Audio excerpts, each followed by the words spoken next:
Je suis scandalisée. Scandalisée d'apprendre que des membres de cette assemblée et des candidats aux élections européennes auraient été payés par le gouvernement russe et par ses mandataires. Payés pour répandre la propagande du Kremlin. Payés pour œuvrer contre les intérêts de ceux qui les ont élus. C'est la raison pour laquelle nous, Renew, nous exigeons des noms. Des noms et des chiffres. Qui a payé? Quel parti? Par quel intermédiaire? Pour quelle finalité? Et pour combien? Ces informations, elles sont absolument essentielles, car il s'agit d'une attaque contre notre vision européenne du monde, contre notre Parlement, contre nos mandats démocratiques à nous tous, ici. Oui, il s'agit bien, disons-le, d'une nouvelle ingérence. Mais il s'agit aussi et surtout d'une trahison. Une trahison de la part de députés, de candidats hypocrites.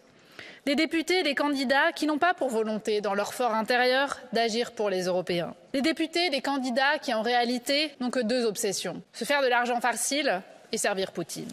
Et moi, je suis scandalisé par le vote de la députée Valérie Hayé du groupe Renew Europe qui a voté contre l'application des contrats d'achat de vaccins contre le Covid-19.